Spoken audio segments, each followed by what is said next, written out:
As we have concluded considering many of the secular philosophies that we wanted to consider during this series, we now move into different areas of life. Specifically, today I want to discuss the Christian and art. Essentially, I think there's something missing with the aesthetic desire for the Christian, which is something I want to discuss today. But having left off with the philosophy of hedonism in our last week, I can't really consider the aesthetics or art without actually remembering a story I actually heard of, because this happened before I was born. Back in 1977 and 1988, there was a mogul, so to speak, who ran a pornographic company. And this one was particularly obscene. And back then, they had obscenity laws. So he was charged and he was on trial for these obscenity laws. And I'll never forget how crafty the defense lawyer was. So the prosecution had a witness on the stand, and the lawyer asked her, or I guess I should seem gender neutral, because he did with a he and a she, but basically he asked them, have you ever gone into an art gallery? And the witness said, yes. And then the lawyer asked, when you went into that art gallery, was there any art depicting people in the nude? And of course the answer was again in the affirmative. And so the lawyer asked, can you tell the court what the difference is between what you call art and what my client does? In that simple illustration, I think we see the blurring of the line between the aesthetic, that which is beautiful, that which is art, and that which is vulgar and profane. And so here we had a true living testimony of this hedonistic secular worldview, really blurring the lines between that which is sacred and that which is obscene and vulgar and evil. So I've entitled again today, easy enough, Beware of Vain Philosophies, continuing on with these themes. Now that we've considered these different philosophies, we will see this underlying in all these different messages. But the Christian and art is actually something for which I am particularly passionate. And so I have to condense this in a greater way than I'd like. I hope by God's grace, and if He wills it, that we can have a whole series regarding beauty, basically rediscovering beauty in Christianity. However, for our consideration, again, we are going to consider the Christian and art.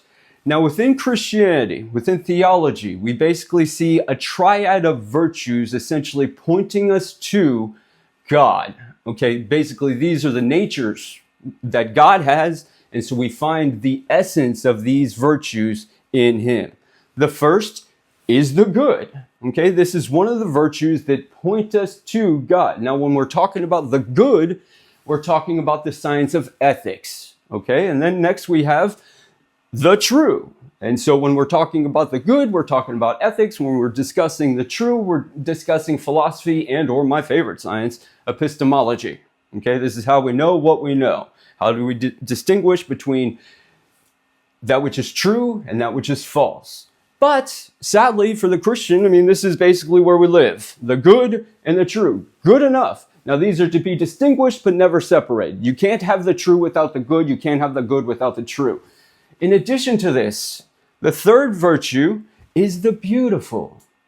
And frankly, I have to say, I don't understand the Christian who doesn't appreciate the beauty of God. In the Psalms, it says, the heavens declare the glory of God, and the firmament His handiwork.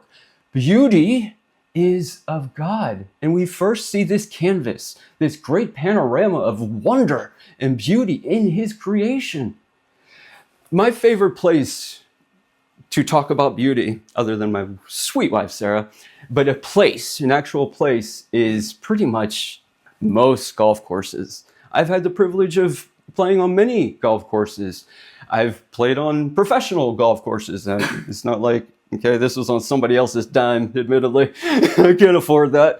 But I love going to golf courses. I remember one in particular I took our eldest son with when we were in Colorado. And they, on one of the holes, I can't remember which, but they had this, I mean, obviously not just in this hole, but in the golf course, they had this pretty good sized pond or lake. And at this tee box, I took a picture of my son because just behind, or I guess in front of him as he's approaching the ball, you can see the lake and the snow-peaked mountains, the Rockies in the distance, and you can see the reflection of these mountains and of the beautiful sky in this water. It's just this one, and I was mesmerized. The picture doesn't do it actually justice. You see all sorts of colors enmeshed with each other. You see different hues of blue, different hues of green. Whereas if I tried to dress that way, it would not turn out so well. But God can infuse all these different shades, all these different tones in such a beautiful, again, tapestry of art. So we have the good, the true, and the beautiful. Now to go back to that anecdotal story, I mean, it was a true story, but this is to really ask the question. You know, in our day, there's that axiom that beauty is in the eye of the beholder. What I want to ask is there actually an objective standard to beauty? Throughout this course, we have, I hope, shown that there's an objectivity of the good.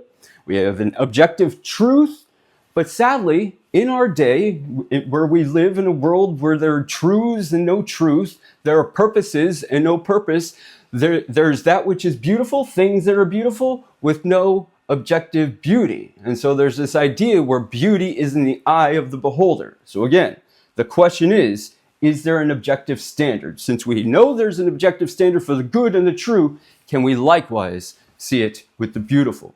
Now, I think one way to distinguish between the beauty, that which is beautiful, and that which can be vulgar, or at least not an expression of actual beauty, is the distinction, the difference between cosmos and chaos. Carl Sagan, when he had a program back in the 80s, and he wrote a book entitled Cosmos, because even though he was an atheist, he understood that being a scientist, the only way he can be a scientist is because we have cosmos and not chaos. Okay, and this will be a little bit more clear as we go along.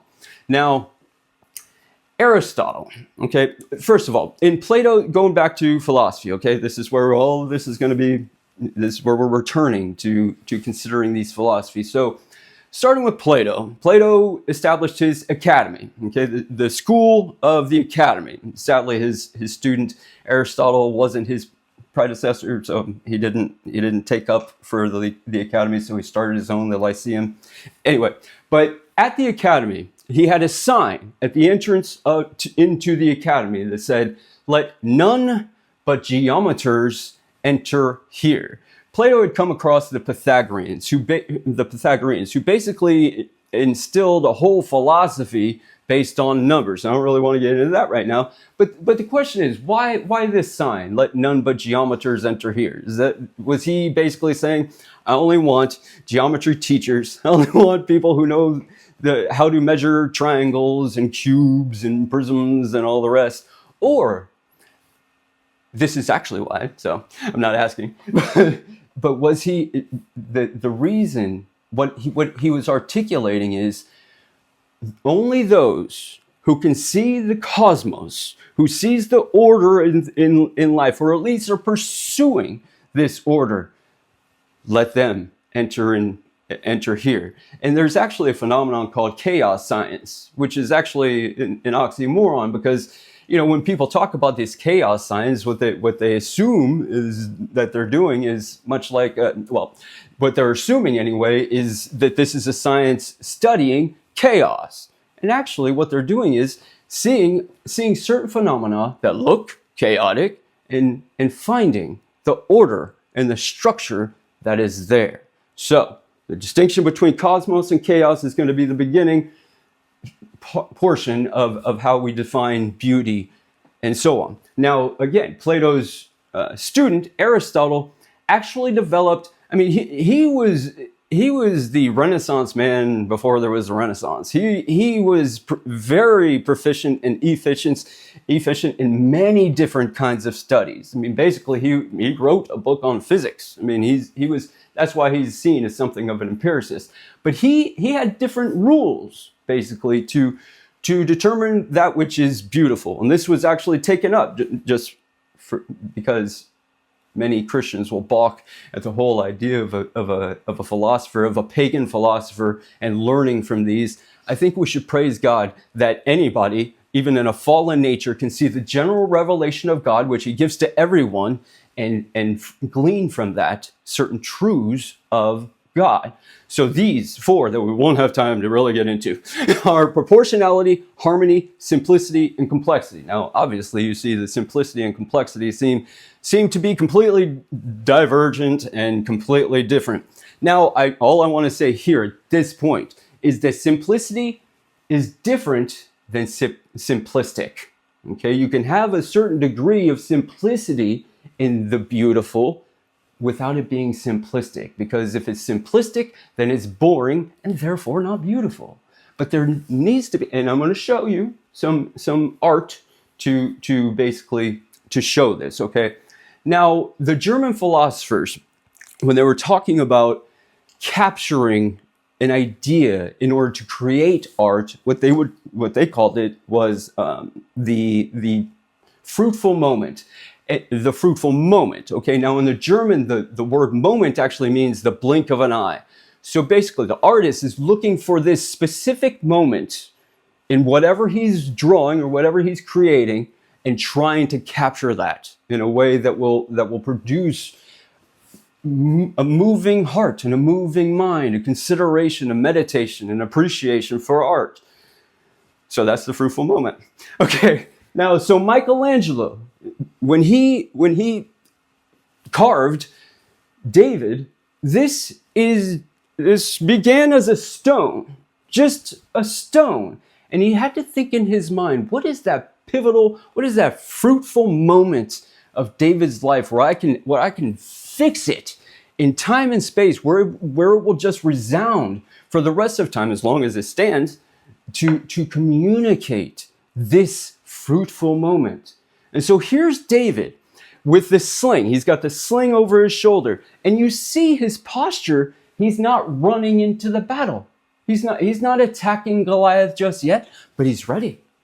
He's ready and willing and ready to run. Now we do see in that account that he had his shepherd's cloak on. So he was clothed. So the question is, why did Michelangelo carve him naked? Many people have wondered, and I am of this opinion. I think what Michelangelo was doing, being a devout Christian, is showing David in the form of Jesus Christ, essentially.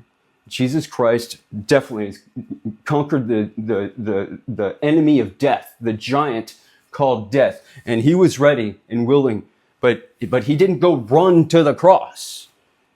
But when it came time, he was ready with a sling over his shoulder, essentially, and he was completely in the nude.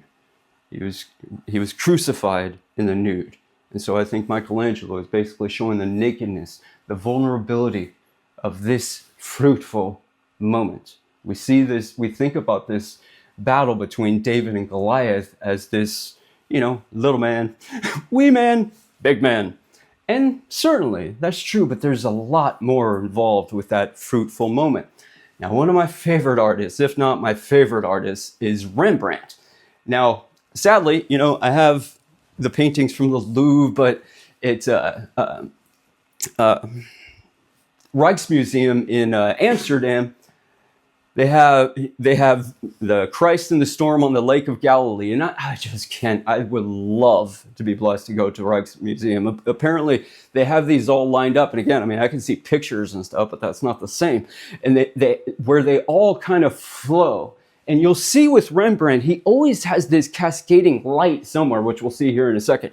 But you see that this is Christ in the storm, obviously, just before he calms the waves, which I find to be a powerful moment because everybody's sore afraid after that. You would think they would be grateful, but they saw the holiness of Jesus Christ. And so this captures that moment. You see, this is a still picture. This is a still painting.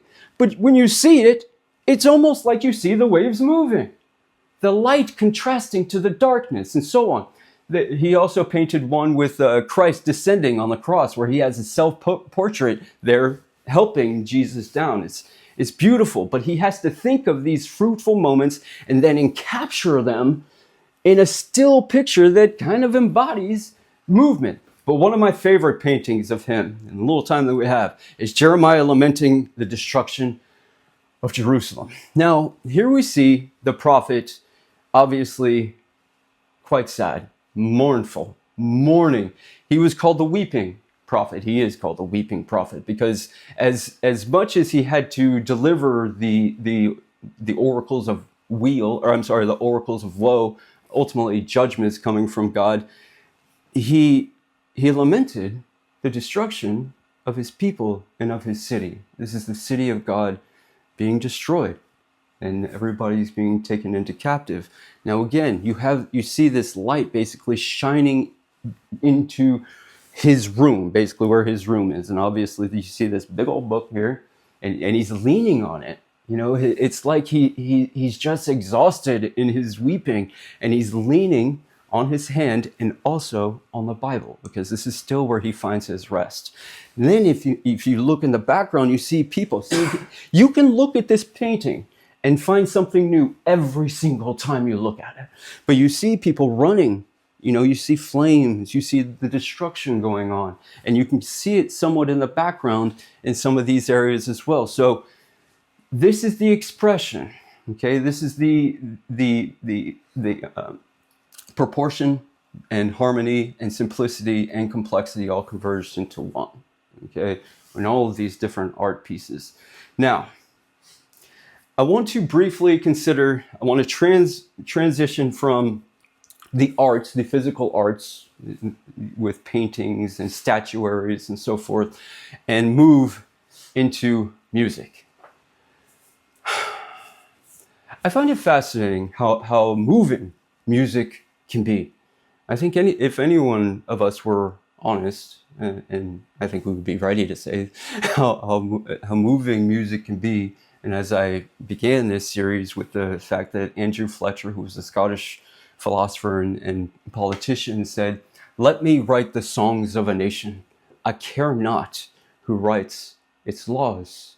He knew full well the impression that music had on a generation, on a people. Luther said, "Music is second only to theology as a comfort to the Christian soul." Now that depends on what kind of music you're listening to, doesn't it?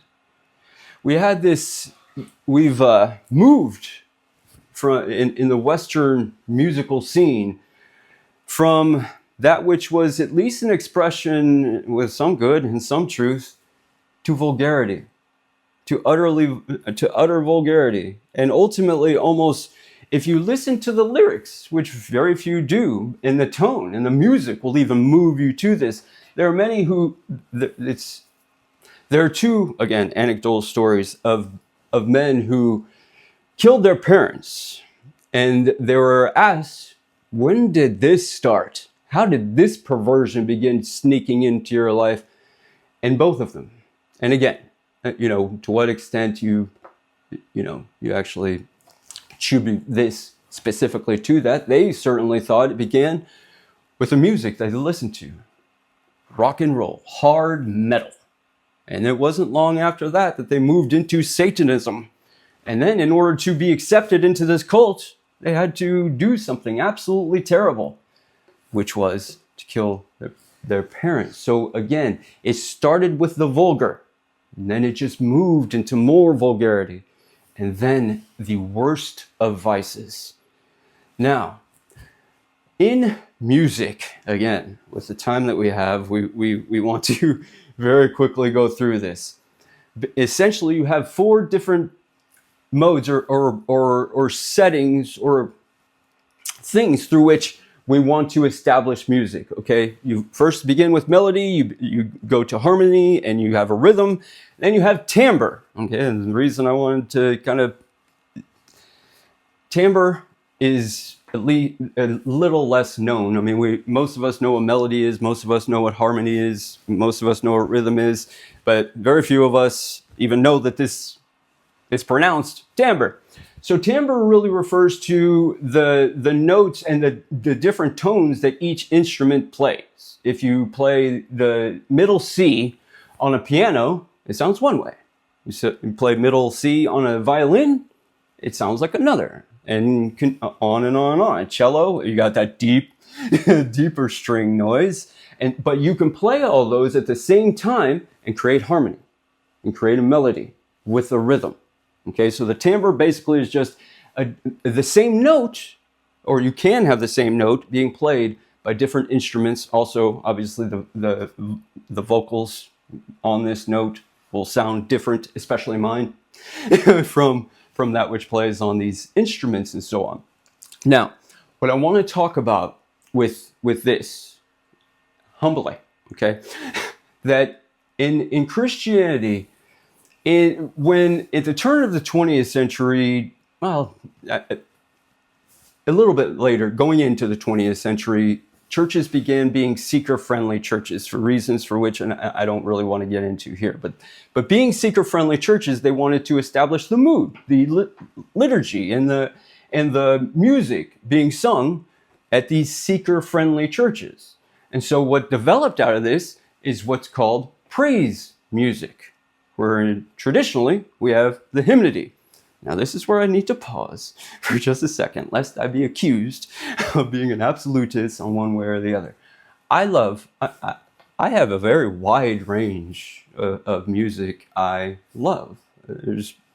I can't really think of one that I can't stand at all. There are different forms of jazz, and I like some of it, but that's the one that I would say. But the reason is that in the West, we play sequences of three, right? You have C, E, G, okay? Well, in the East and in jazz, you play in sequences of four, okay? One is tertian, the other one is chordal, okay? You want to be fancy? Tertian is the three, chordal is the four.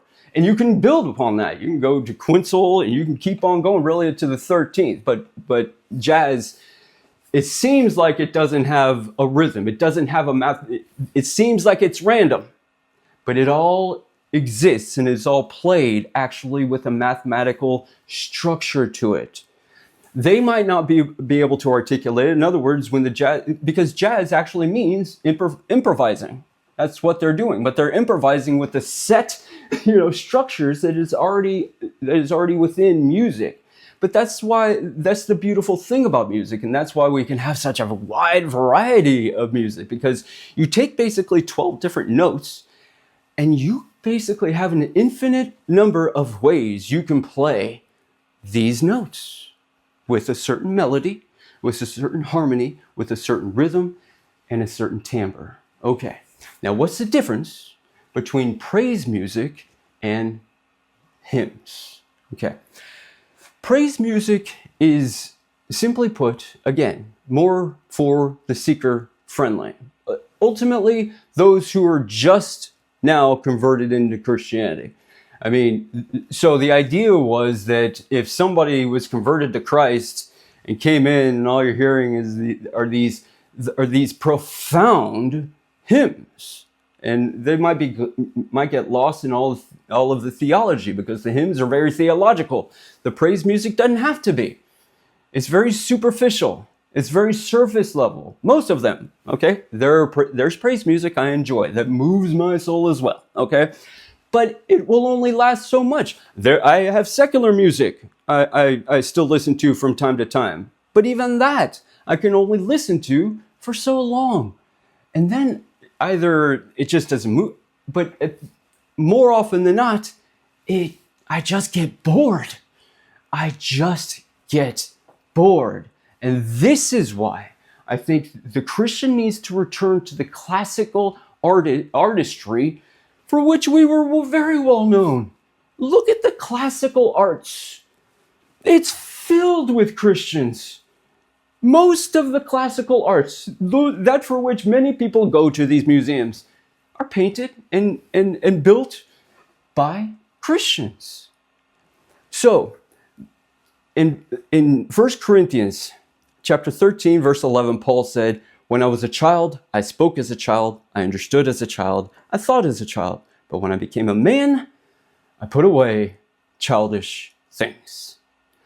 There's an extent to which the praise music, I think, can serve for the initiate, the person, the man or woman who's just now coming into faith.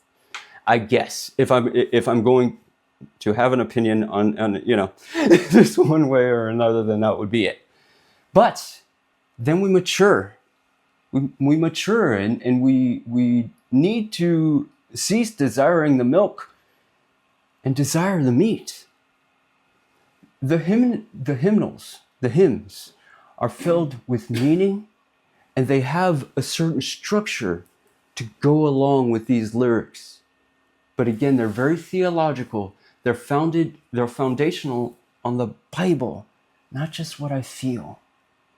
Oh, the deep, deep love of Jesus, vast, unmeasured, boundless, free, rolling as a mighty ocean in his fullness over me. Show me a praise song that's just one stanza that gets even close to that. Jesus, Jesus, lover of my soul.